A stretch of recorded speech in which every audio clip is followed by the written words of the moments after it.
No question about it. Running the generator is a hassle and can be costly. Since we've been on the road for almost 4 years now, we have relied on it consistently for power when we're boondocking, and it has been wonderful to have. That being said, there are some downsides, and today we want to talk about some of the things that we've done to help reduce our generator usage and still get by just like we have before. Propane, gas, oil, time, energy. Using the generator requires most of these things, and while we do love it, there have been times we wished we could have had other options, whether it's lot docking in a store parking lot or camping in a somewhat crowded location. There are times when you just don't want to run the generator. All the kids are running around in the background. I know everybody's mind is going right to it. Solar.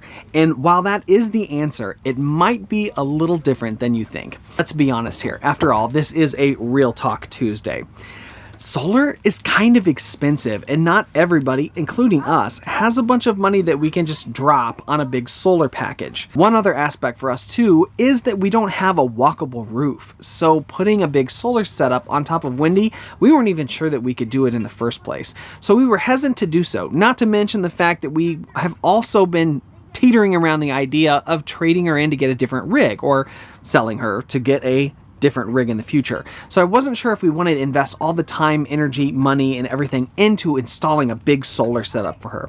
But we did know that we wanted to cut down on the generator usage. Do I want a full solar setup?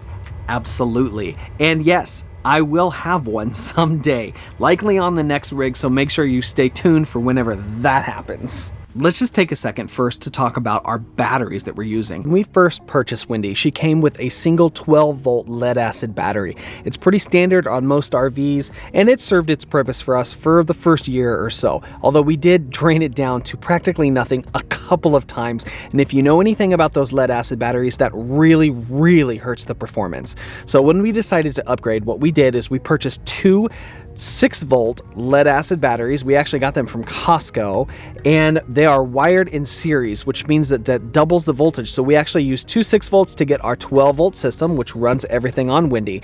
In doing that, we gained about double the amp hours though, so it's been very handy for us. Now, these guys are a couple of years old now, and through Alaska and some of the Arizona heat, the temperature fluctuation, and just power usage in general, we've drained them down a little bit. So the performance is not quite what it used to be. Nevertheless, they're still a great option, and they're still going pretty strong for us. Into that bright sun. All right, well, while boondocking as much as we do, we started to notice that what was happening is that as we continued to use just the batteries instead of trying to avoid the generator as much, we started noticing that performance continued to drop. And every time you take a lead acid battery below the 50% charge point, it dips in the performance. It won't charge back up to 100%. You may go back up to 98 or 90 or however many. I'm sure there are some experts out there that will comment and let us know, please and thank you for doing so.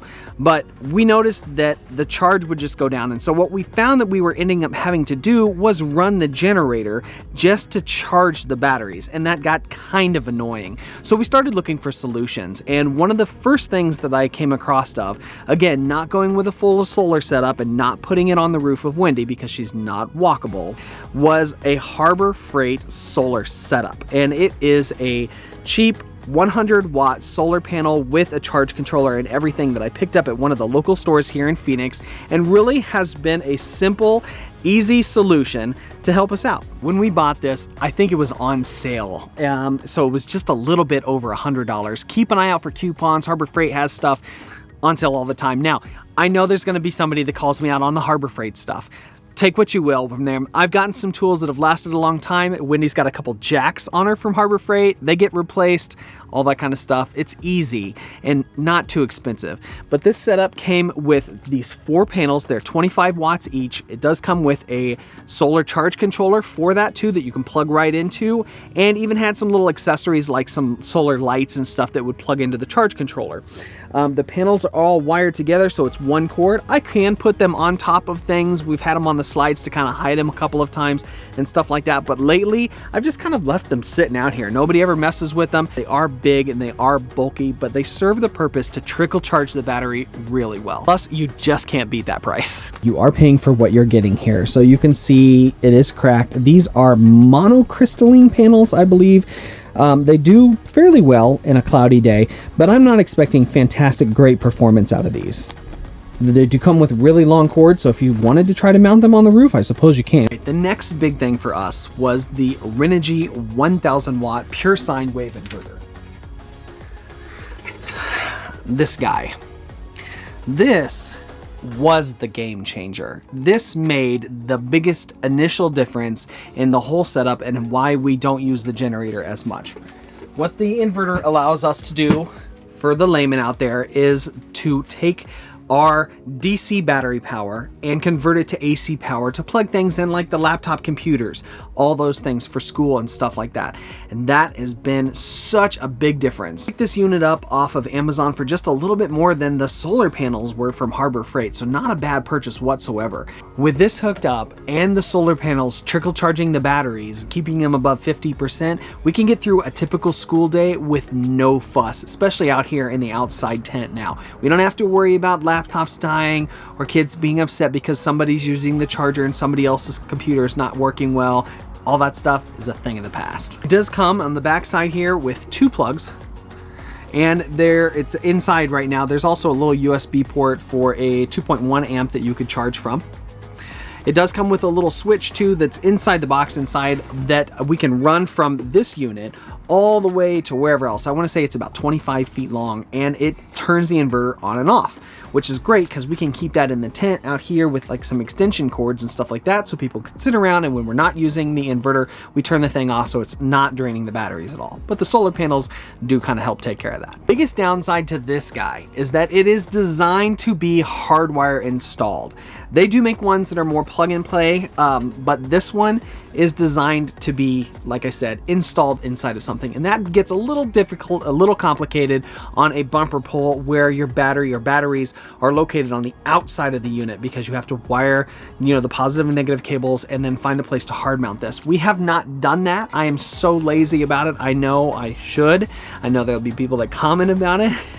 I literally just plug it in and hook it onto the battery with clamps whenever we use it, and when we're not using it or at nighttime or we're not here, I just unhook it and put it back inside. It still works the same way. Would it be way more handy? Absolutely.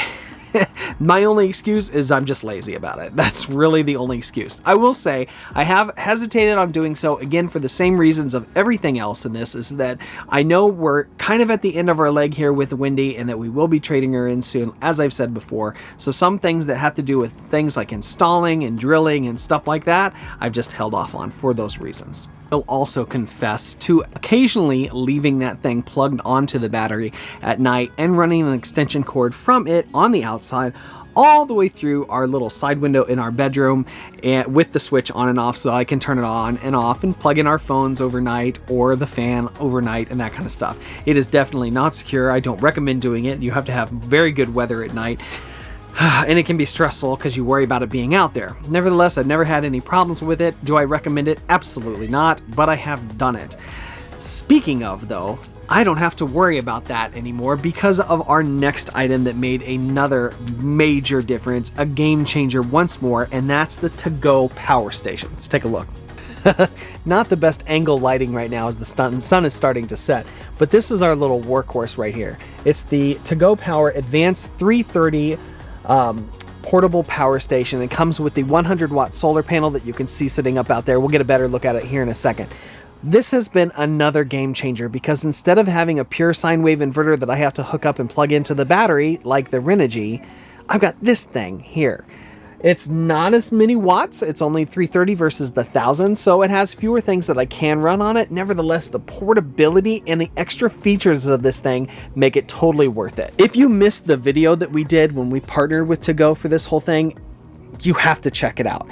It is so useful for so many reasons. And guys, when we have partnerships, you know we don't partner with people or brands that we would not think useful for you guys as our audience. So go check out this review that we did of this thing and you'll be just as impressed. And feel free to go to their website and pick one up. It is the most expensive thing we have in our whole setup to kind of supplement the generator use. And full disclosure, we did have it provided to us by To Go for the review. Nevertheless, I would totally buy this thing on my own, probably that one, or maybe even a little bit bigger, go up to like the 550 model. I think it would be absolutely worth having. And it would definitely be the one thing I would go to first. Having hindsight with all of this, that would be the one thing I would purchase initially. As we kind of wrap up here with the golden hour, there's one thing that's still definitely worth mentioning, and that is the fact that the kids have uber jealousy over us using that to go in our bedroom at night to run fans and charge devices.